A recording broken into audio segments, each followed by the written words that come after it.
Hello everyone, my name is Fatima Saleh and I just wanted to let you guys know that I'm not going to show this time because I just did surgery and as you can tell it's hard for me to talk.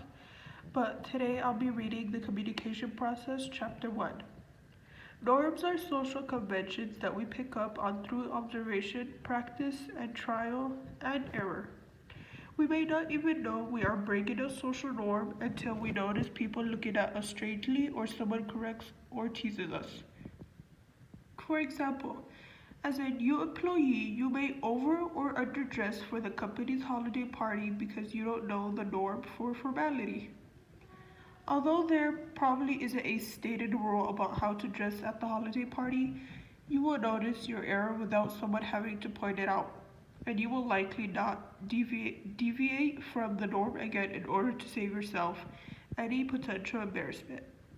Even though breaking social norms doesn't result in the formal punishment that might be a consequence of breaking a social rule, the social awkwardness we feel when we violate social norms is usually enough to teach us that these norms are powerful even though they aren't made explicit like rules. Norms even have the power to override social rules in some situations. To go back to the examples of common social rules mentioned before, we break the rule about not lying if the lie is meant to save someone from feeling hurt. We often interrupt close friends when we're having an exciting conversation, but we wouldn't be as likely to interrupt a professor while they are lecturing. Since norms and rules vary among people and cultures, relational and cultural contexts are also included in the transaction model in order to help us understand the multiple contexts that influence our communication. Relational context includes the previous interpersonal history and type of relationship we have with a person. We communicate differently with someone we just met versus someone we've known for a long time. Initial interactions with people tend to be more highly scripted and governed by established norms and rules. But when we have an established relational context, we may be able to bend or break social norms and rules more easily. For example, you would likely follow social norms of politeness and attentiveness, and might spend the whole day cleaning the house for the first time you invite your new neighbors to visit.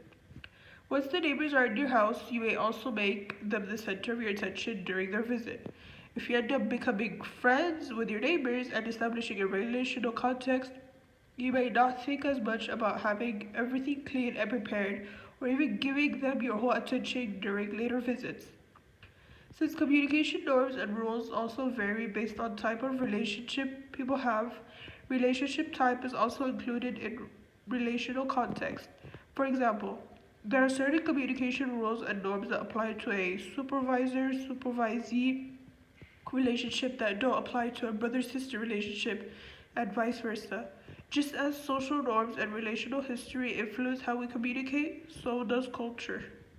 Cultural context includes various aspects of identities such as race, gender, nationality, ethnicity, sexual orientation, class, and ability. It is important for us to understand that whether we are aware of it or not, we all have multiple cultural identities that influence our communication. Some people, especially those with identities that have been historically marginalized, are regularly aware of how their cultural identities influence their communication and influence how others communicate with them. Conversely, people with identities that are dominant or in the majority may rarely, if ever, think about the role their cultural identities play in their communication. When cultural context comes to the forefront of a communication encounter, it can be difficult to manage.